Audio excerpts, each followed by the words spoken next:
औज़ुबिल्लाहिमिनश्शैतानिर्रजीम बिस्मिल्लाहिर्रहमानिर्रहीम। नाज़रीन, Hyde Park में आपका मेज़बान ताहिर राव आपको खुशामदीद कहता है। जैसे कि हम हफ्तावार प्रोग्राम करते हैं आफ्ताब अहमद गुराया साहब के साथ, जो इस पे हम जो डेवलपमेंट्स हो रही हैं सियासी, वैसे तो पाकिस्तान में इतनी जल्दी जल्दी सिनेरियोज चेंज हो जाते हैं कि अगर हम डेली भी टॉक शो करें तो उसके लिए भी बहुत सारा मवाद होता है। लेकिन हम ओवरबर्डन आवाम को भी नहीं करना चाहते और दोस्तों को भी नहीं करना चाहते, तो एक हम जामे जो एक सियासी डेवलपमेंट हो रही हैं पाकिस्तान में इस वक्त, उस पर हम बात करेंगे। तो नाज़रीन, 3-4 चीज़ें ऐसी हैं जो अभी एक हफ्ते में हुई हैं। एक तो ये है कि पीडीएम का जो जलसा 13 दिसंबर को हो रहा है, उससे पहले 8 दिसंबर को पीडीएम का इजलास हुआ। उसमें उन्होंने लॉन्ग मार्च का ऐलान किया कि 11 जनवरी को लॉन्ग मार्च किया जाएगा और तमाम असम्बलियों से इस्तीफे भी दिए जाएंगे, जिसमें उनकी तरफ से बात आई है कि सिंध असम्बली से भी इस्तीफे दिए जाएंगे। उसमें हम बात करेंगे कि वो इस्तीफों में और असम्बली तोड़ने में क्या फ़र्क है और वो असम्बली तोड़ने के बजाय इस्तीफे क्यों दे रहे हैं। ये एक बड़ा टेक्निकल सा क्वेश्चन है, उसके बारे में बात करेंगे। उसके अलावा अभी हुकूमत की तरफ से भी ये आना शुरू हो गया है कि हम मुज़ाकरात के लिए तैयार हैं। बेहतरीन फोरम इमरान खान साहब का बयान आया है कि पार्लियामेंट है, उससे पहले तो वो कहता था मैं बात करने के लिए तैयार नहीं हूँ। फवाद चौधरी साहब के भी ट्वीट्स आ रहे हैं कि जी जमहूरी तरीके से बात की जाए। तो ये काफ़ी डेवलपमेंट हुकूमत की तरफ से हुई है, लेकिन अपोजिशन अब कह रही है कि हम एनआरओ नहीं देंगे। अगर एनआरओ नहीं देंगे तो क्या जो अपोजिशन है वो कोई इंकलाब लाना चाह रही है कि वो पूरा उनको ओवरथ्रो करके और खुद कब्जा करके कर लेंगे। चूंकि इस्टेब्लिशमेंट और हुकूमत के साथ जब तक मुज़ाकरात नहीं होंगे, कोई डील नहीं होगी, तो उसके बगैर तो आगे बात नहीं बढ़ेगी। तो इसमें तो दोनों फ्रीकों को बैठ के कोई बातचीत से रही आगे बढ़ेगा। इससे इस सिलसिले में हम बातें करेंगे। तो आफ्ताब गुराया साहब, आपको खुश आमदीद प्रोग्राम में। तो जैसे मैंने इंट्रोडक्शन में बात की है कि जो 8 दिसंबर के जो फैसले हुए हैं और 13 दिसंबर को जो भी वो हो रहा है, हमारा जलसा हो रहा है पीडीएम का लाहौर में, उसके बारे में आप जो फैसले हुए हैं उसके बारे में आपकी क्या राय है कि क्या उसके नतायज निकलेंगे? क्या सही फैसले किए हैं या कोई उन्होंने बहुत ज़्यादा एक हार्ड मौकफ ले लिया जिससे पीछे हटना या उसको पूरा करना अपोजिशन के लिए मुश्किल हो जाएगा? अस्सलाम वालेकुम। नहीं, हार्ड मौकफ तो नहीं लिया, लेकिन ये वाले जो फैसले अब अनाउंस किए हैं इन्होंने 8 दिसंबर वाले मीटिंग के बाद, अगर आप देखें तो ये कोई नए फैसले नहीं हैं।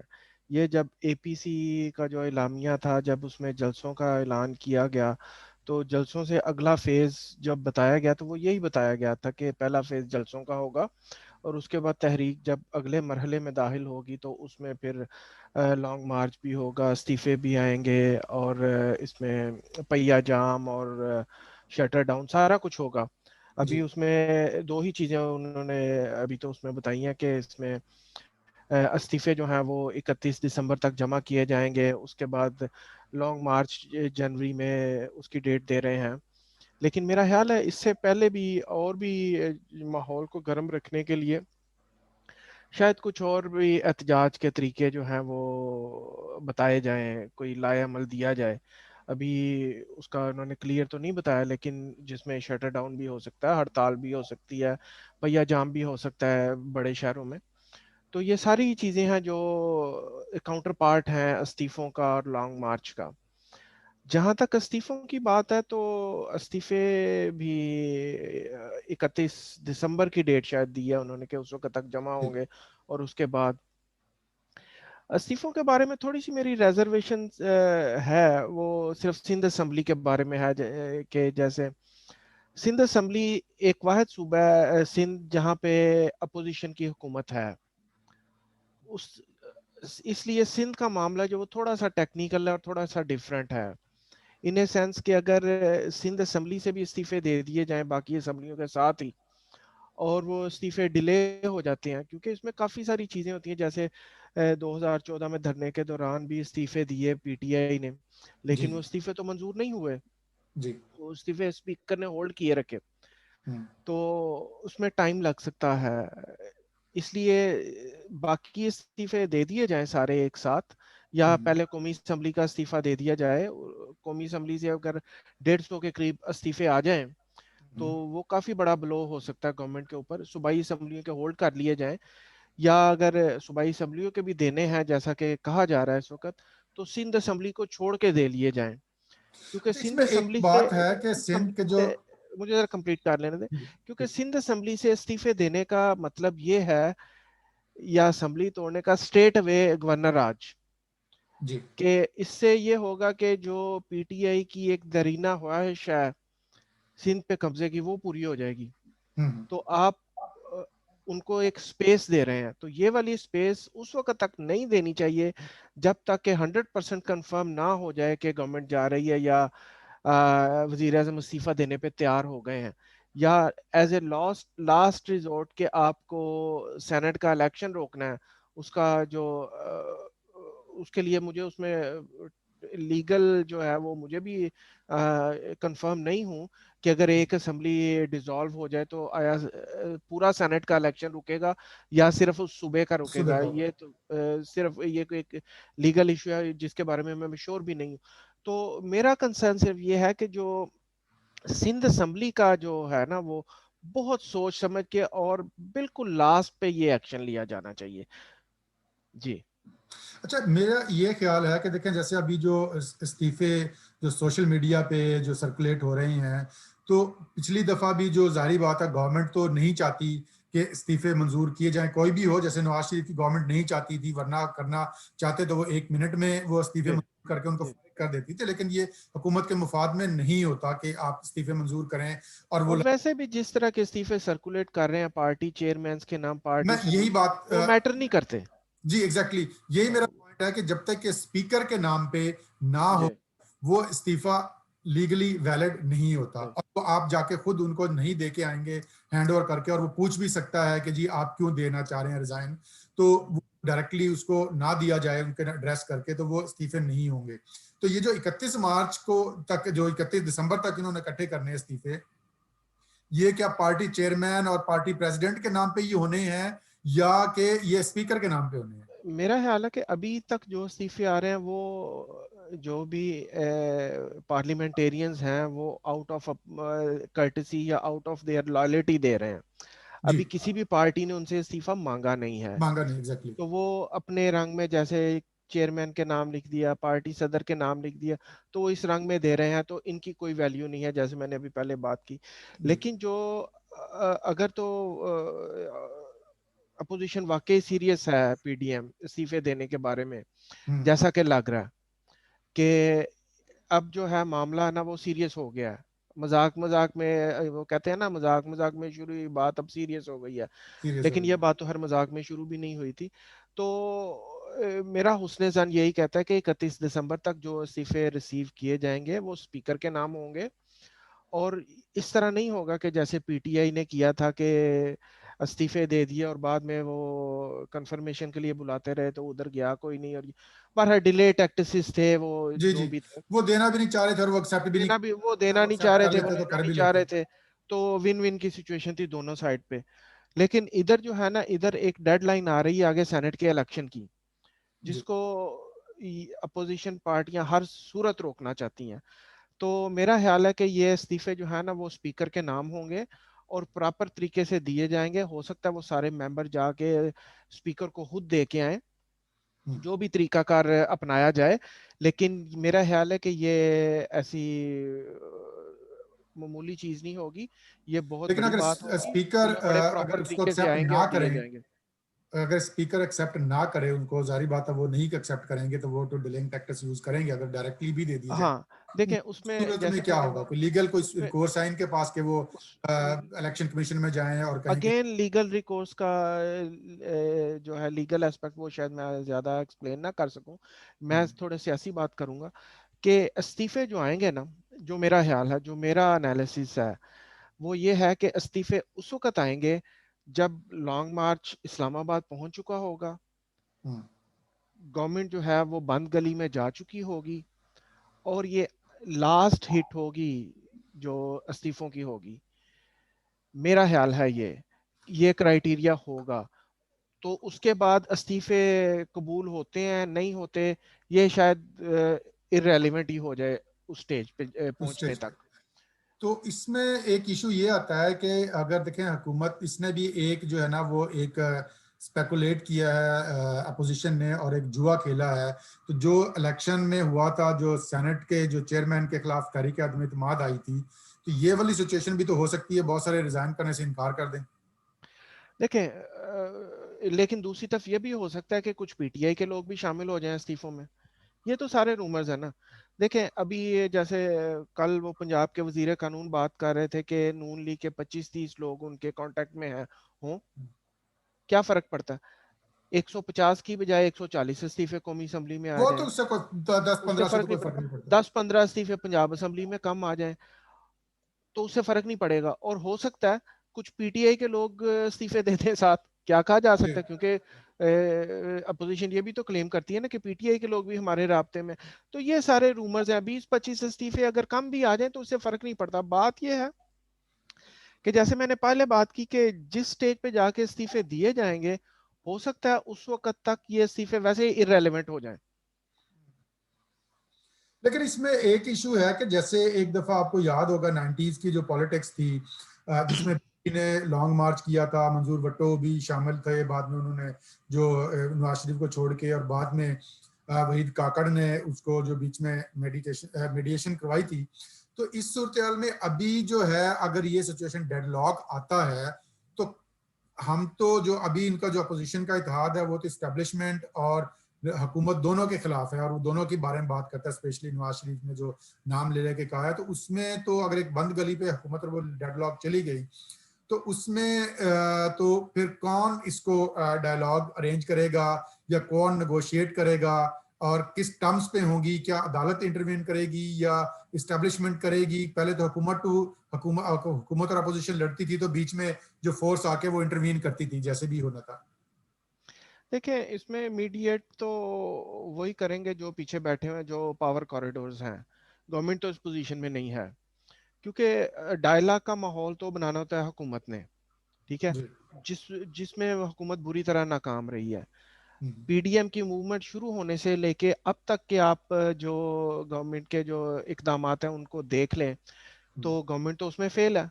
अब वो जी। फवाद चौधरी बात करते हैं कि डायलॉग से मामला चलेगा, मुज़ाकरात पे ही आना पड़ेगा, और इसके लिए दोनों अफ्रीकी एक एक स्टेप पीछे हट जाएं। ठीक है, मुनासिब बात है, लेकिन बात यह है कि क्या गवर्नमेंट ऐसा सोच रही है, ऐसा कर रही है?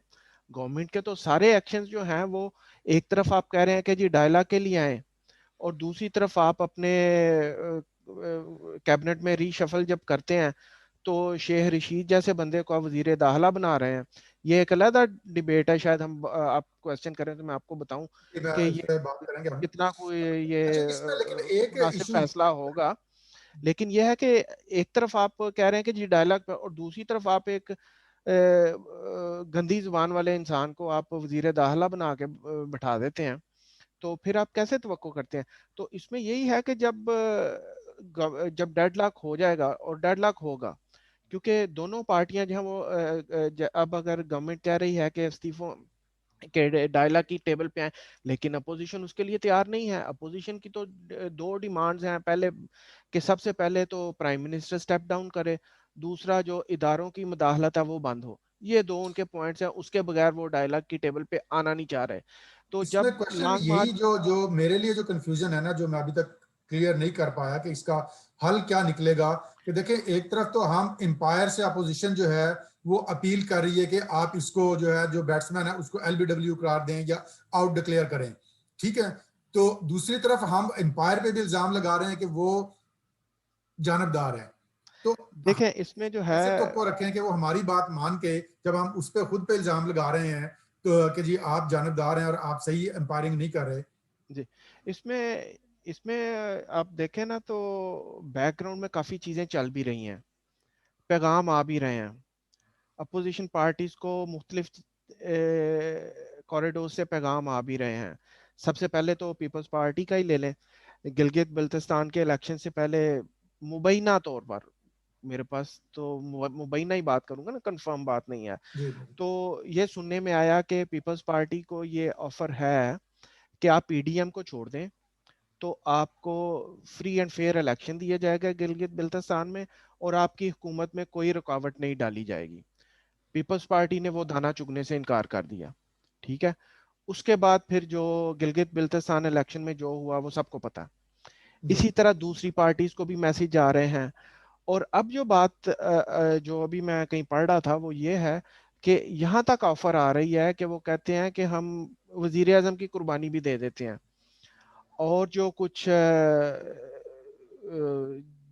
जो जनरल्स हैं जो आपको नहीं पसंद उनको भी हम साइड लाइन कर देते हैं, शायद एक दो को कर भी दिया। हम्म, और सिर्फ Qamar Bajwa chief of army staff जो है वो कहते हैं कि ठीक है, ये इस पे अपोजिशन नहीं मान रही अभी। लेकिन ये सारे रूमर्स हैं, इधर उधर से बातें सुनने में आ रही हैं कि वो कहते हैं कि सिर्फ टॉप स्लॉट को आप छोड़ दें, बाकी हम आपकी बातें मान लेते हैं, चीफ को तो छोड़ इसमें दें। क्वेश्चन यही है कि देखिए चेहरे हाँ, बदलने से जो हमारा जो डिमांड है जो अपोजिशन की और पीडीएम की के निज़ाम को बदला जाए और एक श्योरिटी दी जाए कि कोई वो नहीं होगी अगर लोग चले जाते हैं इमरान खान की जगह, फिर इलेक्शन हो जाते हैं और उनकी मुदाखलत जारी रहती है, तो फिर अगर कोई मरियम बन जाती हैं या बिलावल प्राइम मिनिस्टर बन जाते हैं तो बात तो उधर ही रहेगी जब तक कि कोई नहीं, इसमें बात ये है, इसमें डायलॉग बात ये है, होके और ये तहिया ना एक करें तो ये कि बात हम। एक तो ये बात कि आपका जो पहले ही क्वेश्चन था उसका भी मैं कंप्लीट कर लूं, जो आप कि जो आप मीडिएशन की बात कर रहे हैं ना आप, तो इस वक्त पीडीएम का जो मुझे नजर आ रहा है वो ये कहते हैं कि हम इस तरह का प्रेशर बिल्ड करेंगे कि लॉन्ग मार्च इस तरह, जैसे कल बिलावल, चेयरमैन बिलावल ने कल लाहौर में प्रेस कॉन्फ्रेंस में भी बात की कि ये वाला जो लॉन्ग मार्च होगा ये इतना सक्सेसफुल होगा कि पहले कभी कोई लॉन्ग मार्च इतना सक्सेसफुल नहीं हुआ। जी जी तो वो कहते हैं कि हम इस तरह इनको घेर लेंगे, जो इनका अंदाजा मुझे लग रहा है, इस तरह घेर लेंगे और फिर इस्तीफे दे देंगे, इतनी बड़ी तादाद में सारी असम्बलियों से इस्तीफे आ जाएंगे कि उसके बाद चारा नहीं रहेगा किसी के पास। यकीनन उस वक्त भी बात जो है गवर्नमेंट करे या दूसरे पावर कॉरिडोर्स करें, लेकिन बात फिर वो होगी जो अपोजिशन कहेगी, फिर बात वो नहीं होगी जो हुकूमत या वो पावर कॉरिडोर्स कहेंगे। वो उस स्टेज पे पहले तो लेकर जाना चाह रहे हैं।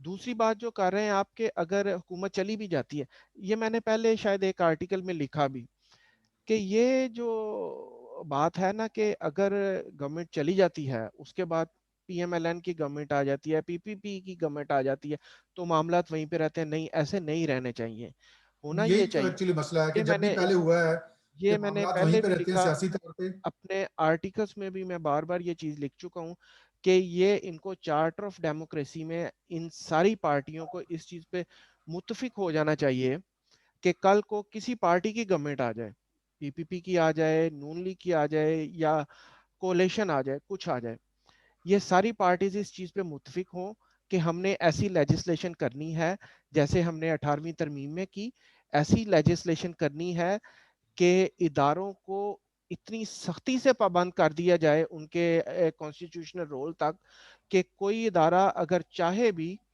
अपनी कॉन्स्टिट्यूशन रोल से निकलने का तो वो 100 दफा सोचे। इस तरह की सख्त तरीन लेजिस्लेशन कर दी जाए और इसके लिए सारी पार्टियां जो है ना वो साथ दें। ये नहीं कि पीपल्स पार्टी की गवर्नमेंट है तो वो नून लीग ना दे साथ, या नून लीग की गवर्नमेंट है तो पीपी भी साथ ना। सब पार्टियां इस चीज पे मुत्फिक हों।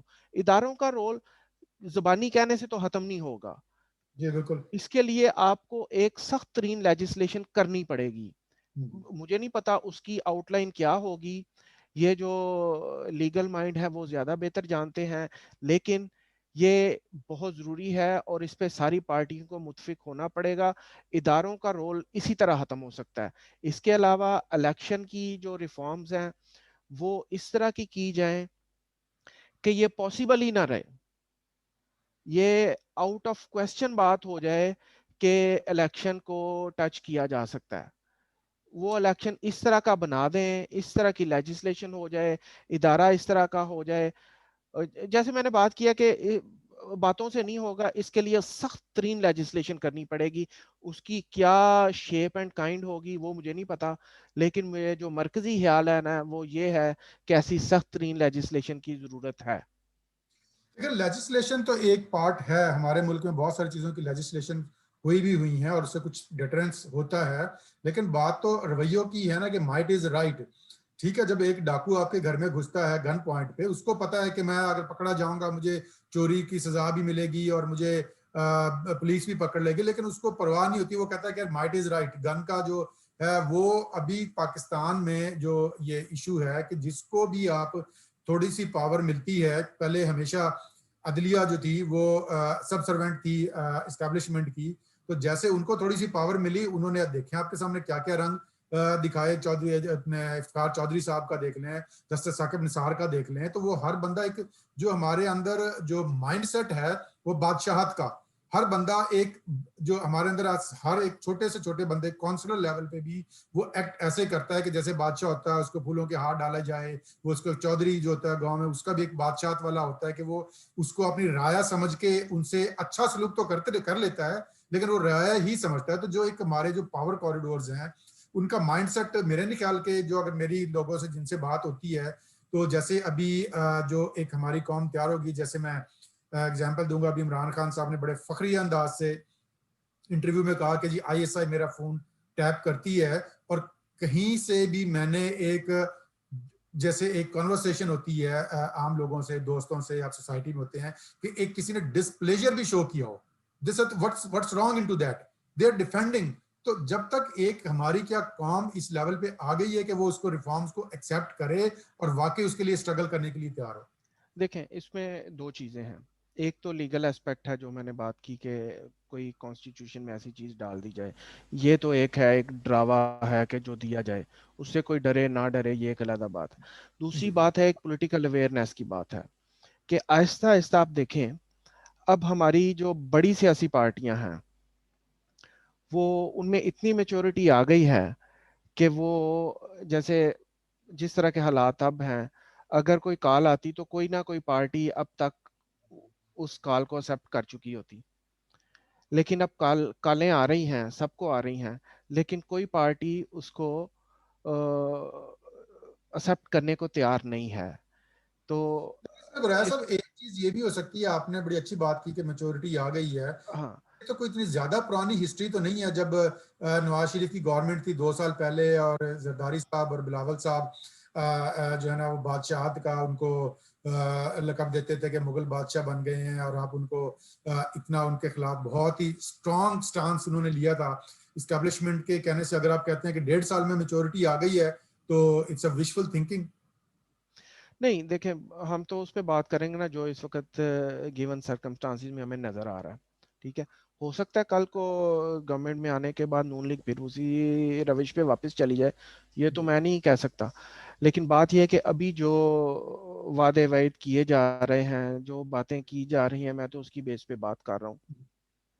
तो उसमें बात यह है कि देखें, जैसे परवेज मुशर्रफ का केस ले लें जी कि जब वो आर्टिकल 6 जब से डाला गया, तो उसके बाद परवेज मुशर्रफ का जो हशर किया गया है वो एक एग्जाम्पल है।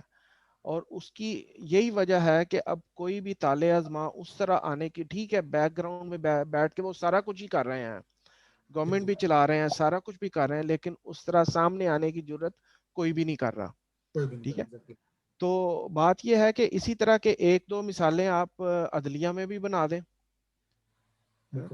जैसे पीपल्स पार्टी ने 18वीं तरमीम में कोशिश की भी कि अदलिया का जो है एक मेयार जो है जजेस की सिलेक्शन का, वही सेट कर दिया जाए। वो नून लीग ने उसको नहीं होने दिया, और अदलिया ने इफ्तिखार चौधरी ने भी उसको रोका, तो वो नहीं हो सका।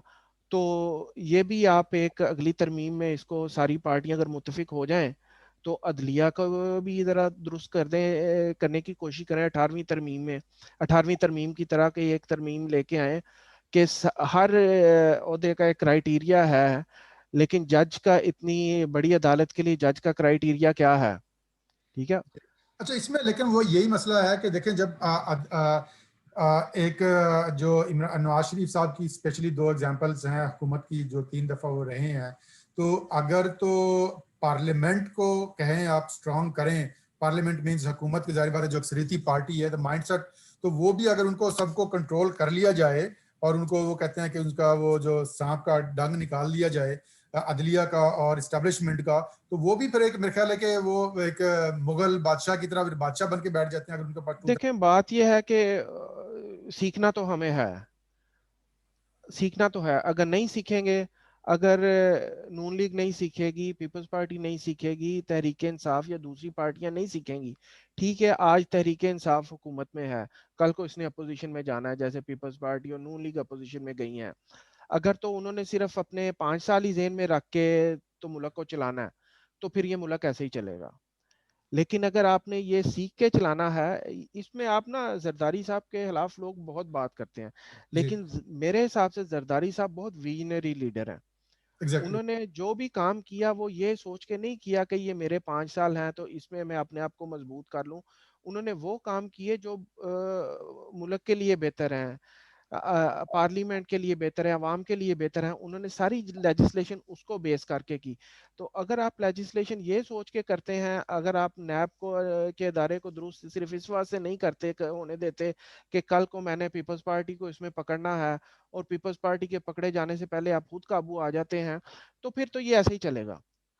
फिर तो ये है कि जो गवर्नमेंट में आएगा वो कहेगा मैं ही जमहूरियत हूँ, बाकी सारे जो हैं वो चोर हैं, डाकू हैं, जैसे अब ये तहरीक इंसाफ कर रही है।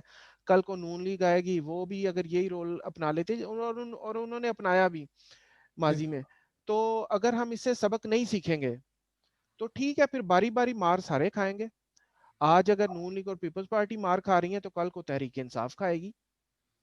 बिल्कुल। अच्छा, इसमें हम हमारी गुफ्तगू बड़ी इंटेलेक्चुअल लेवल पे दूसरी साइड पे चली गई, बहुत ज़्यादा हमने डिस्कस वाकयात पे। हम जो इस्तीफ़ों की तरफ दोबारा आते हैं, जो सिंध असम्बली के, जो मेरा ख्याल है कि असम्बली तोड़ने में और जो इस्तीफ़े देने में फ़र्क आपने जो कहा है कि उससे गवर्नर राज आएगा, लेकिन अगर असम्बली तोड़ दी जाए फिर तो 3 महीने में इलेक्शन होंगे, फिर गवर्नर राज तो नहीं आएगा, फिर तो केयर टेकर गवर्नमेंट बनेगी। देखिए उसमें बात यह है कि सिंध असम्बली का मामला बहुत टेक्निकल है। उसमें जी, यह है कि बहुत देखभाल के, बहुत ज्यादा सोच के उसके बाद यह फैसला करने की जरूरत है। और ये लास्ट एक्शन होना चाहिए पीडीएम का, जब उन्हें 101% श्योरिटी मिल जाए कि ये गवर्नमेंट जा रही है। जी, क्योंकि अगर आप इस्तीफे दे देते हैं, ठीक है, गवर्नमेंट तो फिर वो आपकी चली जाती है उधर से, ठीक है, एग्जैक्टली। तो सीधा सीधा उधर आ जाएगा गवर्नर राज, ठीक है। नहीं, गवर्नर राज तो नहीं आएगा, अगर असेंबली टूटती है फिर तो केयर टेकर। नहीं नहीं, गवर्नर राज की नहीं, मैं इस्तीफों की बात कर रहा हूँ, जी, जी, इस्तीफे। इस्तीफों की बात कर रहा हूँ। गवर्नर राज आ जाएगा तो इस्तीफे, वो इस्तीफे तो हर वो मंजूर पीपल्स पार्टी के स्पीकर ने करने हैं, स्पीकर नहीं करने हैं वो तो। पीपल्स पार्टी के स्पीकर ने करने हैं।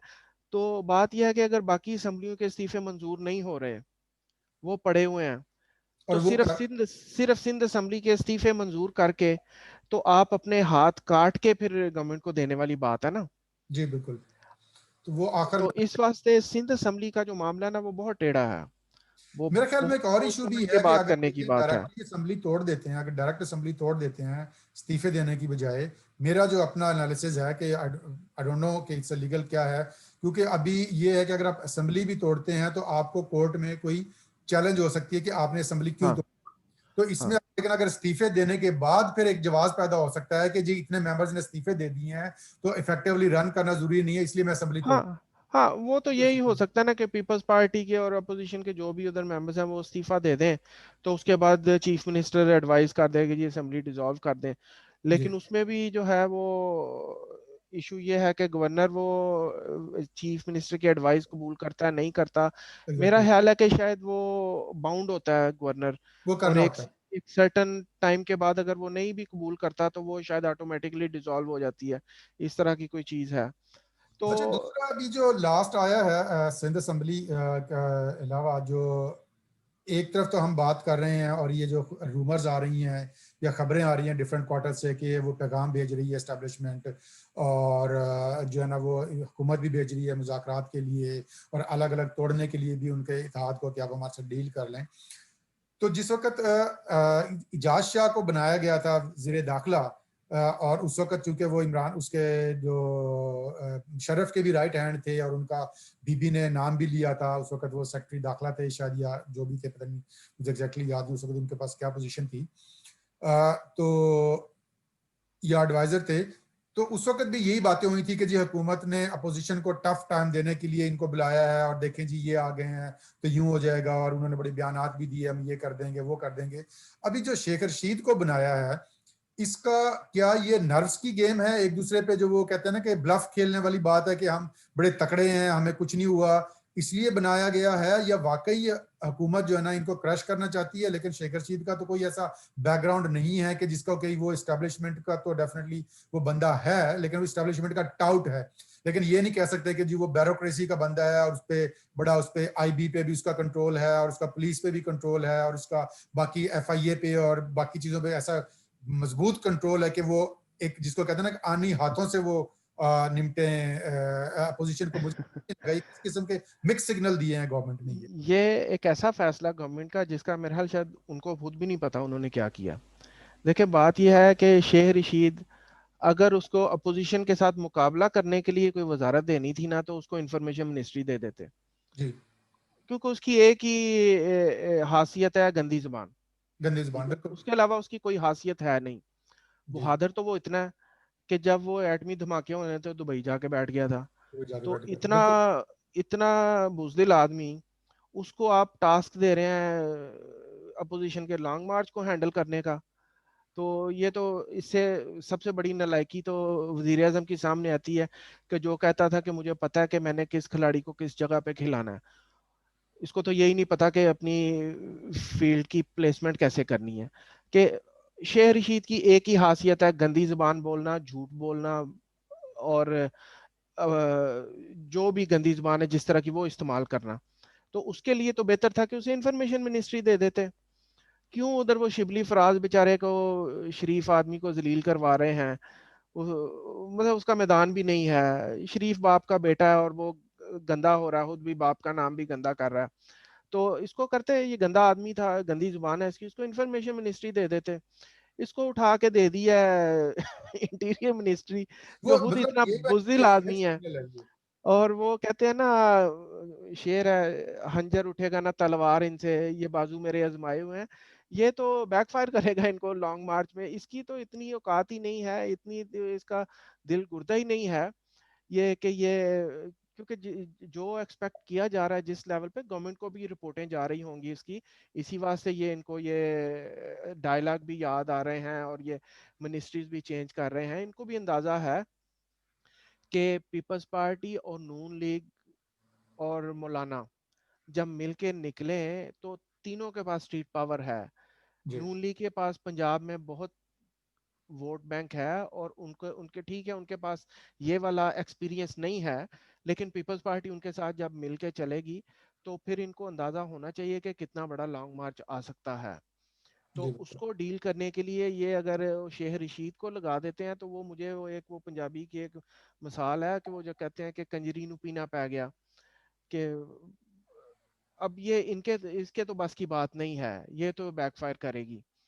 तो बाकी मैं ये है कि समझता हूँ कि इसमें एस्टेब्लिशमेंट जो के बाद, एस्टेब्लिशमेंट में भी और डेफिनेटली ऑन बोर्ड होता है, interior ministry is a big. हाँ, तो तो ये बात है कि ब्रिगेडियर एजाज शाह, जिनको जिसको चलें जो भी है उसका बैकग्राउंड है, लेकिन उसको सिक्योरिटी का एक्सपीरियंस तो है ना। एग्जैक्टली। हाँ? और मैं ये बाकी ये शेख रशीद जो है, ये भी वो गेट नंबर 4 की वो चौकीदारी के उधर वो दावा तो करता है। तो ये भी चले एस्टेब्लिशमेंट का ही बंदा है, लेकिन एक बंदा जिसको सिक्योरिटी का एक्सपीरियंस है, जिसको एक्सपीरियंस है, जिसकी सारी जिंदगी इसमें गुजरी है, और एक बंदा जिसको स्वाय जुबान चलाने के आता ही कुछ नहीं, बिल्कुल। तो वो आप मेरा ख्याल है they have created a big mess. क्योंकि ब्यूरोक्रेसी में आपका उसका एक वो होना, आपका एक रेपुटेशन होना, आप एग्जैक्टली। कॉन्टेक्ट्स होना, तो आपकी एक ग्रिप होती है एक चीज पे, क्योंकि interior ministry is not a joke. तो स्पेशल पाकिस्तान जैसे सेंसिटिव उसमें बाकी हाँ, गर्दी का खतरा है, देखें जी, इसमें बात यह है जासूसियां कि हैं, बाहर की मुल्कों का मुदाखलतें हैं, बहुत सारी चीजें हैं इसमें। ब्यूरोक्रेसी वाले बड़े सियाने होते हैं, उन्होंने इस जैसे बुद्धू जो है ना, वो कई भुगते हुए हैं 70-75 सालों में। ठीक है, तो उनको भी पता है कि हमने कौन सा जो गवर्नमेंट का ऑर्डर है वो मानना है और कौन सा नहीं मानना। उनको बिल्कुल। भी ये पता है कि ये गवर्नमेंट जो है ये किन फुटिंग से, लूज फुटिंग पे खड़ी है, ये आज है कल नहीं है। तो बाद में हमने इसके कोई भी वो एक्शन लेते हैं उसके कॉन्सिक्वेंसेस उन्होंने भुगतने हैं। तो वो बड़ा सोच समझ के एक्सेप्ट करते हैं इस तरह के ऑर्डर्स। तो ये अब शेख रशीद साहब बैठे हैं उधर पाए खा के उधर राजा बाजार में और उधर से ऑर्डर कर रहे हैं। तो वो क्या समझते हैं कि वो हर कोई उनका ऑर्डर एज इट इज मानेगा? नहीं। आपको याद होगा एहसन इकबाल भी वजीर दाखिला थे ना। जी जी तो बिल्कुल। जब वो पेशी थी मियां नवाज शरीफ की, तो उनको एक स्पाई ने रोक दिया था एंटर होने से नैब की अदालत में, याद होगा आपको। जी जी बिल्कुल। तो इस वास्ते ये कहना कि ये जी लॉन्ग मार्च के लिए इसको लगाया गया, ये मेरा ख्याल है कि ये काफी गलत डिसीजन है इस गवर्नमेंट का। जी बिल्कुल। तो ब्राय साहब आपका बहुत टाइम लिया, हम ओवर लिमिट चले गए हैं प्रोग्राम्स की। तो नाजरीन ये था आज का हमारा हाइड पार्क। आप हमारे प्रोग्राम को देखिए, हमारे चैनल को सब्सक्राइब करें और अपना और अपने गिरदोनवा का ख्याल रखिएगा। तो बहुत बहुत शुक्रिया गुराया साहब, आपका दोबारा से आपका शुक्रिया अदा करता हूँ। बड़ा अच्छा आपने एनालिसिस किया। तो इंशाल्लाह अगले हफ्ते फिर उस वक्त तक पीडीएम का जलसा भी हो चुका होगा। जी। तो देखें कि क्या ऊँट किस करवट बैठता है, और जो शेख रशीद साहब जो बने हैं उनकी परफॉर्मेंस देखते हैं अभी लाहौर जलसे में के बारे में क्या आती है। तो उस वक्त तक का इंतजार कीजिएगा, इंशाल्लाह दोबारा हाजिर खिदमत होंगे आपके साथ। अल्लाह हाफिज़। अल्लाह हाफिज।